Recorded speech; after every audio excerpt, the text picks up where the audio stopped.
ভবিষ্যৎ সময়ে সামনে আরো সময় আছে, একটু ডিফিকাল্ট সময় পার করতে হবে আমাদের। আসসালামু আলাইকুম দর্শক, গতকালই আমি একটি ভিডিও বানিয়েছিলাম। ভিডিওটি ছিল আগামী কিছুদিনের ভিতরে সেনা বিদ্রোহ হবে অথবা সেনাবাহিনীর ভিতরে খুব বড় ধরনের একটা রদবদল হবে। আমার সেই আশঙ্কাটা 24 ঘন্টাও এখনও পেরিয়ে যায়নি। এর মধ্যেই আজকে সকালে সেনাপ্রধান ওয়াকারুজ্জামান তিনি যে একটি বিবৃতি দিয়েছে সেটি আরও ভীতিকর। দর্শক, চলুন আগে আমরা সেই ভিডিওটি শুনে আসি।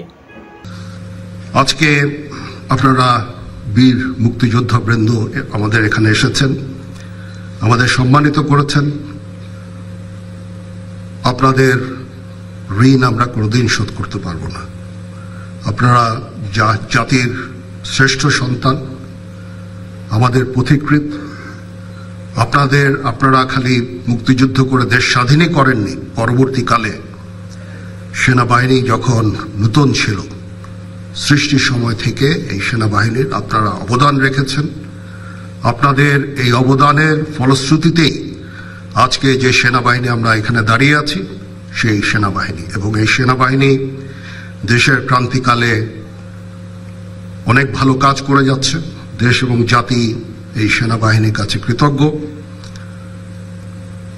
দিনরাত সেনার সদস্যরা পরিশ্রম করে যাচ্ছে দেশের আইন শৃঙ্খলা রক্ষার কাজে। তাছাড়াও আমরা দেশ এবং জাতি গঠনের বিভিন্ন কাজে আমরা নিয়োজিত আছি। ইউএন মিশনে আমরা কাজ করে যাচ্ছি, বিশ্ব শান্তি রক্ষায় আমরা কাজ করে যাচ্ছি। ডিজাস্টার রিলিফ কাজেও আমরা করে যাচ্ছি এবং আমরা পারদর্শিতা অর্জন করেছি।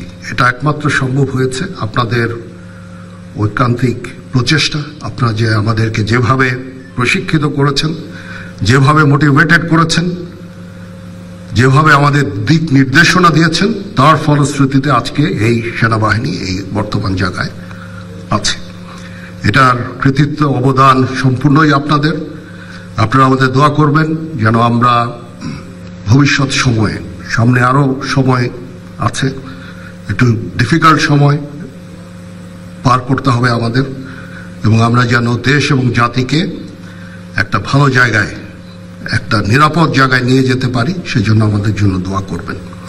তাদেরকেও কাজ করি, ইনশাআল্লাহ আমরা এই দেশের এই ক্রান্তি লগ্ন থেকে দেশকে উদ্ধার করতে সক্ষম হব, একটা শান্তি সুশৃঙ্খল ভবিষ্যতের দিকে যেতে সক্ষম হব।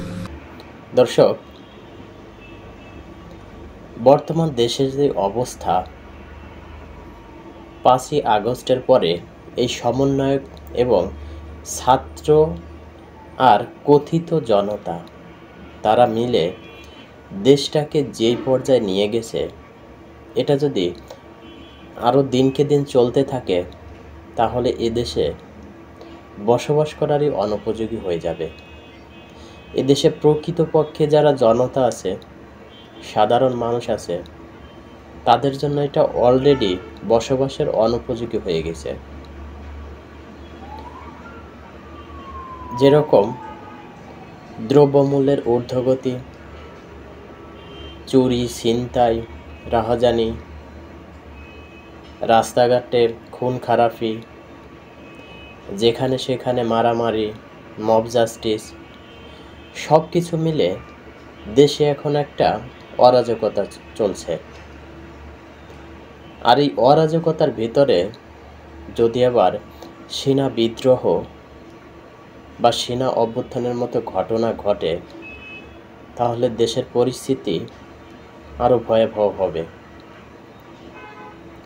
দর্শক, আমি গতকাল যে ভিডিওটি করেছিলাম, চলুন আমরা সেই ভিডিওটি দেখে আসি।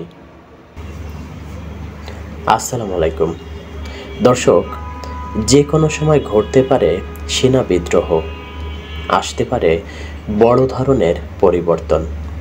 হ্যাঁ, আপনি ঠিকই শুনেছেন।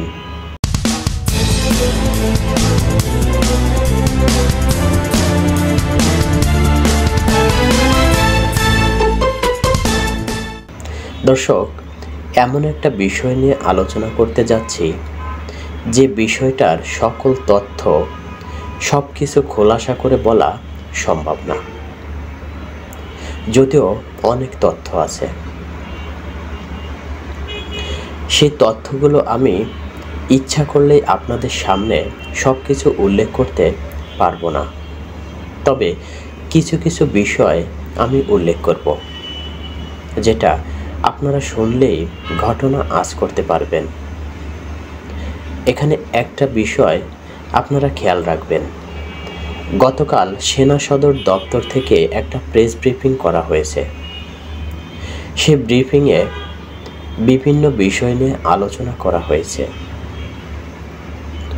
এখানে 2-3টা বিষয় যদি আপনারা গুরুত্ব সহকারে খেয়াল করে শুনেন, তাহলে দেখবেন যে বাংলাদেশের সেনাবাহিনীর মধ্যে বেশ কিছুটা অস্থিরতা রয়েছে এবং কিছু কিছু অঞ্চলের সেনাবাহিনীর সদস্যদের মধ্যে বেশ মতপার্থক্য তৈরি হয়েছে এবং সেই ঘটনায় ইতিমধ্যে সেনাবাহিনীর বেশ কয়েকজনকে চাকরিচ্যুত করা হয়েছে। আরও বেশ কয়েকজনকে কোয়ার্টার গার্ডে নেওয়া হয়েছে। কোয়ার্টার গার্ড হলো সেনাবাহিনীর নিজস্ব জেল। এটা হয়তো অনেকেই জানেন না যে সেনাবাহিনীর নিজস্ব যে বন্দিশালা রয়েছে, যেখানে সেনা সদস্যদের বিভিন্ন অপরাধে বিচার করা হয় বা বিচারের আগে যদি আটক রাখার প্রয়োজন হয়, তাহলে যে জায়গাতে সেনাবাহিনী তাদের আটক রাখে তাকে বলা হয় কোয়ার্টার গার্ড। দর্শক, সেনাবাহিনীর মধ্যে অস্থিরতার মধ্যে বেশ কয়েকটি কারণ রয়েছে। তার মধ্যে প্রথম কারণ হলো চট্টগ্রাম পাহাড়ি এলাকায় কেএনএফের সদস্যদের হাতে 7 জন সেনা সদস্যের মৃত্যু। দ্বিতীয় কারণ হলো জুলাই আগস্টের পরে একজন সেনা অফিসারের মৃত্যু। তৃতীয় কারণ হলো চট্টগ্রাম আদালতে একজন আইনজীবীর নিহত হওয়ার ঘটনায় সেনাবাহিনীর ভূমিকা নিয়ে প্রশ্ন তৈরি হয়েছে। চতুর্থ কারণ হলো ইসকন নেতা চিন্ময় দাসকে নিয়ে যে ঘটনা প্রবাহ চলছে সেই ঘটনা নিয়ে। এগুলোর মধ্যে প্রথম সেটা হলো সেনাবাহিনীর 7 জন সদস্য কেএনএফের হাতে নিহত হয়েছে। এটা বিভিন্ন সময় অভিযানের সময় নিহত হয়েছে।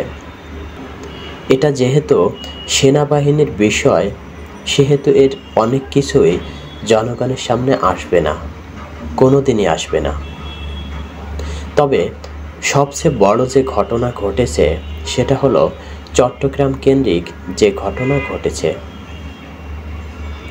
সেই ঘটনায় চট্টগ্রাম অঞ্চলের সামরিক অফিসারদের মধ্যে চরমভাবে বিশৃঙ্খলা পরিবেশ সৃষ্টি হয়েছে।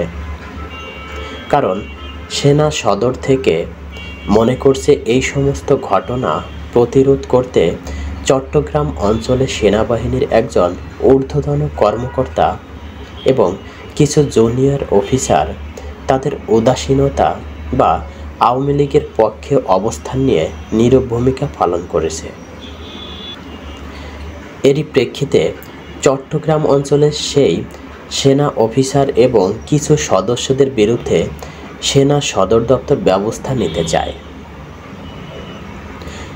সেই সেনা অফিসারের অনুসারী যেসব জুনিয়র সেনা অফিসার বা সেনা সদস্য রয়েছেন, তারা মূলত চাচ্ছেন যে সেই সেনা অফিসারকে যেন কোনোভাবেই সরাতে না পারে, বা তাকে যদি সরিয়ে দেওয়া হয় তাহলে তারা একটা সিদ্ধান্ত নেবে।